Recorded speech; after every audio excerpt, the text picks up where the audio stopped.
చేస్తున్నాడంటండి, విరుస్తున్నాడు. విరుస్తున్నప్పుడు ఏం కలుగుతుంది? చెప్పాలి బాధ కలుగుతుంది. విరుస్తున్నప్పుడు బాధ కలుగుతుంది.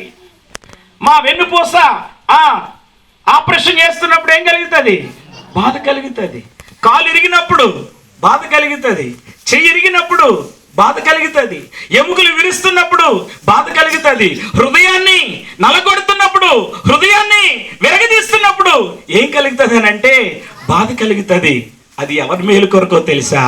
చెప్పాలి మన మేలు కొరకే. ఏమండి, శిల అనగా రాయి. శిల్పకారుడు వింటున్నారా?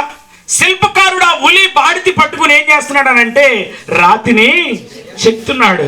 రాత్రి చెక్తున్నప్పుడు రాయి అంటుంది, అయ్యా నన్ను నలగొట్టొద్దు, నన్ను విరగొట్టొద్దు, నన్ను చెక్కొద్దని చెప్తుంది. ఏంటది? రాయి.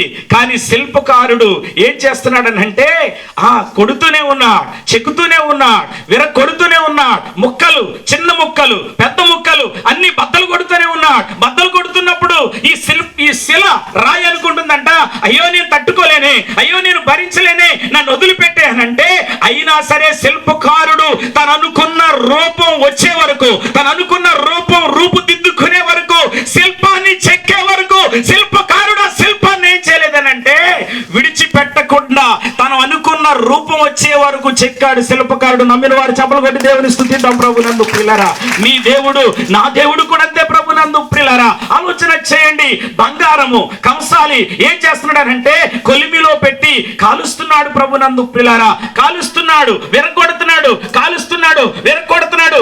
ఎందుకు అనంటే తాను అనుకున్నటువంటి రూపము రావాలి, తను అనుకున్నటువంటి రూపము రావాలి. నీ మెడలోకో, నీ చెవిలోకో, నీ ముక్కు మీదకో అది అలంకరింపబడే వరకు, ఆ రూపం అది వచ్చే వరకు, ఆ రూపు దిద్దుకునే వరకు, ఆ డిజైన్ దిద్దుకునే వరకు అతడు ఏం చేస్తాడనంటే కాలుస్తాడు, కొడతాడు. తన దగ్గరున్న చిన్ని యొక్క ఆయుధాలను కూడా ఉపయోగించి తను అనుకున్న రూపం వచ్చే వరకు దాన్ని కాల్చి బాధపడుతున్నా వదిలిపెట్టడు. కారణం ఏంటంటే ఆయన అనుకున్న రూపం ఆ వస్తువుకి రావాలి, అది మేలిమి బంగారముగా.